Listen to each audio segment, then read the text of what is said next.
find most Zimbabweans in many other countries than in their own countries. Of course.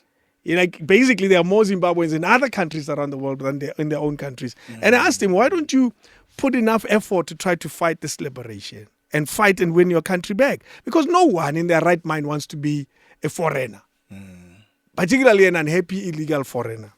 And he said, no, you guys have welcomed us nicely. We are good here. We will always make money and take it back home.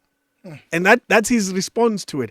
I said, the big difference between our liberation fighters when they were in your country, Zimbabwe, for example, and other countries. They were kept in camps. They were, one, kept in camps. Two, they were there fighting for liberation. They were not just there. They were not working. They were not trying to They were not doing business. No. You understand? So, but they are not, remember these people, like I said, they are not here as asylum seekers. They are not, there's no war in Zimbabwe. They can say they are economic No, there's no refugees. war. There's no war in Zimbabwe. But they're economic refugees. Zimbabwe is functioning properly as we speak.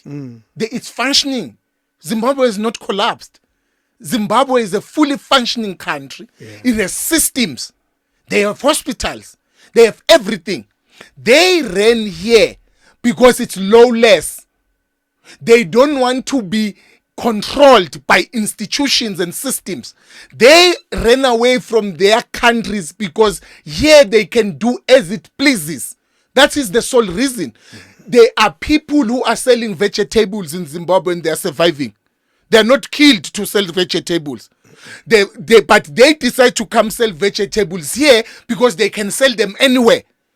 If you go to the town there in Bulawayo, you can't see people, the town filthy or dirty. So there's no economic what that they're talking about. In fact, those Zimbabweans in Harare are living nice. There are Zimbabweans who will never leave Zimbabwe. They don't want to leave. They are rich and doing well there. They have suburbs, they have everything there.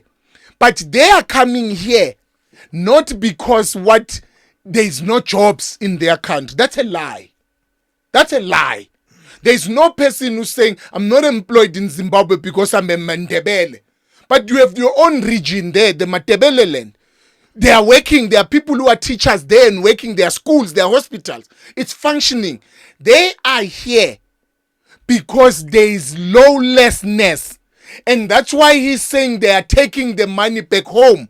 Because if home was bad, they wouldn't be developing home. They will be developing here. The same way that the Pakistanis and the Somalians, they are taking the money back to their country, impoverishing South Africa. That's the problem. That is the biggest problem. Them being here benefits the country nothing, but it is stripping it off. You look at the trucks, the cars that are going there. It is developing that they can go home but yeah, they leave Johannesburg collapsed. It's nothing. It's a trash. It's bad. But what they are doing here, they can't do in their countries. We need to intensify. People must be here legally. When you go to, my daughter is in Japan. When she went there, she spent a year learning the Japanese language. Not the other way around. Not the other way around. She had to be indoctrinated to the culture